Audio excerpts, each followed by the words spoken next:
Halo semuanya, selamat pagi dan salam sejahtera untuk kita semua. Halo teman-teman, perkenalkan nama saya Asni Stefani Samosir dengan NIM 8782696442.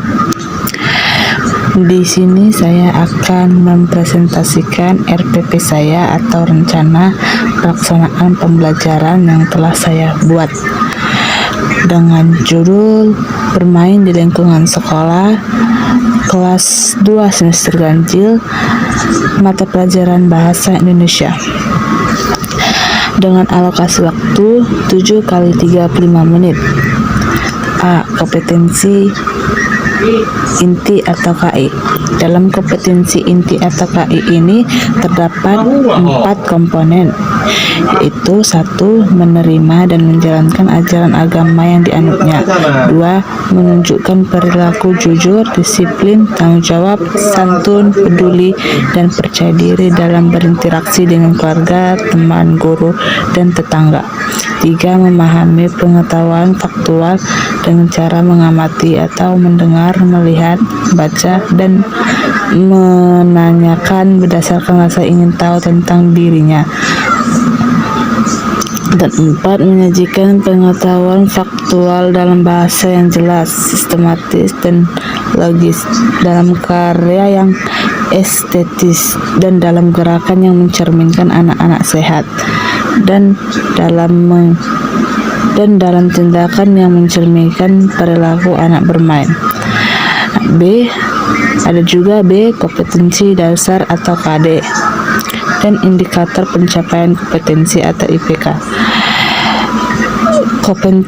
Kompetensi dasar yang mencakup 3.6 mencerminkan ungkapan permintaan maaf dan tolong melalui teks tentang budaya santun sebagai gambaran sikap hidup rukun dalam kemajemukan masyarakat. Indikator pencapaian kompetensi atau IPK 3.6.1 mengidentifikasi kalimat ungkapan permintaan tolong yang terdapat di dalam teks percakapan singkat tentang kegiatan di sekolah. Indikator pencapaian komputer atau IPK 3.6.2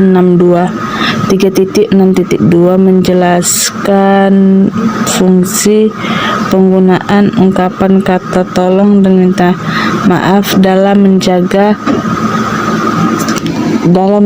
kerukunan berteman di sekolah. Kompetensi dasar atau KD 4.6 menyampaikan ungkapan santun menggunakan kata maaf dan tolong untuk hidup rukun dan dalam kemajemukan.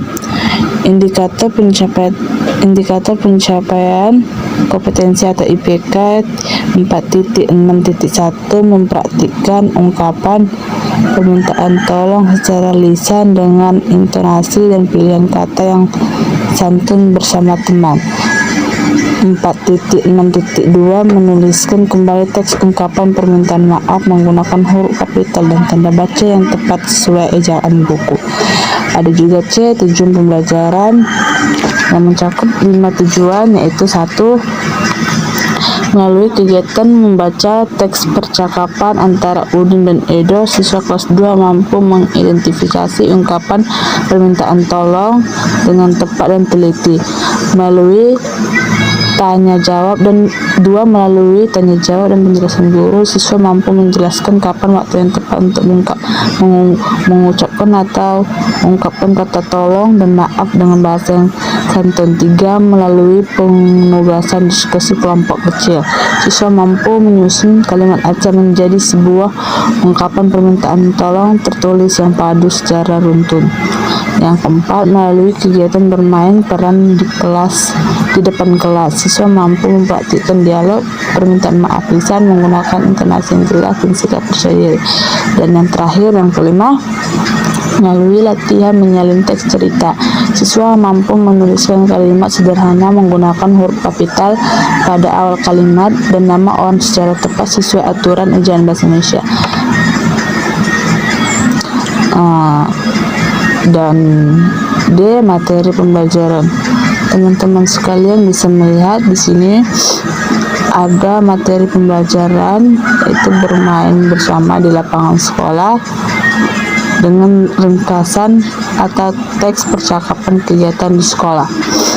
Metode dan model pembelajaran.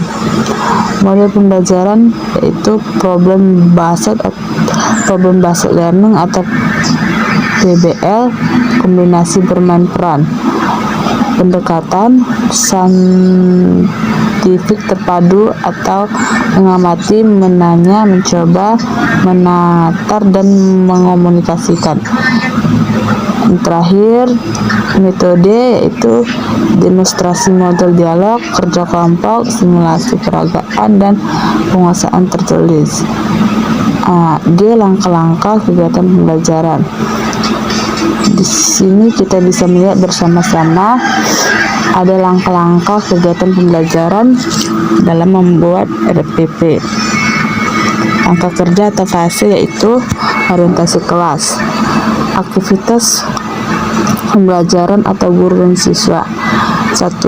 Guru membuka pembelajaran dengan mengucapkan salam hangat, dilanjutkan meminta ketua kelas memimpin doa pembuka bersama. Catatan kompetensi, religiusitas, dan kedisiplinan. Kedua, guru memeriksa presensi kehadiran seluruh siswa kelas. Ketiga, guru memeriksa kesiapan belajar atau kerapian tempat duduk dan alat tulisan. Langkah kerja fase yang selanjutnya yaitu motivasi dan persepsi. Guru dapat mengajak siswa melakukan tepuk tangan semangat bersama agar fokus atau melakukan ice breaking. Kedua, guru menjatuhkan penghapus papan tulis secara sengaja di depan meja depan lalu berkata, "Siti, tolong mengambilkan penghapus itu untuk ibu," agar anak dapat melakukan pergerakan sebelum melakukan pembelajaran. Yang ketiga, setelah diambilkan, guru berkata, "Terima kasih Siti," kepada anak-anak, agar anak-anak tak mengucapkan kata terima kasih setelah membantu seseorang. Yang keempat, siswa menjawab kata tolong kepada guru untuk mengaitkannya dengan topik ungkapan santun. Catatan kompetensinya, komunikasi awal, berpikir kritis anak. Fase model PBL dan rincian detail kegiatan pembelajaran terbimbing. Sintaks dan pendekatan. Fase model PBL yang mencangkup mengorganisasikan belajar, rincian detail kegiatan pembelajaran terbimbing yang mencakup guru membagikan lembar kerja kelompok atau LKBD 1 yang berisi latihan menyusun kata acak dan skenario kata peran. Sintaks dan pendekatannya yaitu sama atau berkelompok. Fase yang ketiga, membimbing dan eksplorasi dan simulasi. Setiap kelompok mulai mendiskusikan urutan kalimat ungkapan santun yang benar pada LKBD 1. Siswa di dalam kelompok berbagi peran atau ada yang menjadi pengucap tolong, ada yang menjadi penolong dan mencoba melafalkan dialog dengan ekspresi ramah. 3. Guru berkeliling memberikan bimbingan, membetulkan intonasi pengucapan kata anak, serta mengingatkan penggunaan huruf kapital saat menulis. Sintaks dan pendekatannya yaitu mencoba dan menatar pembiasaan karakter sentuhan. H. Media, alat, dan sumber belajar. Media, alat, dan sumber belajarnya yaitu menggunakan lembar kertas, karton besar berisi teks percakapan. Nah, di sini teman-teman dapat melihat LKPD atau lembaga kerja peserta didik dalam RPP yang telah saya buat.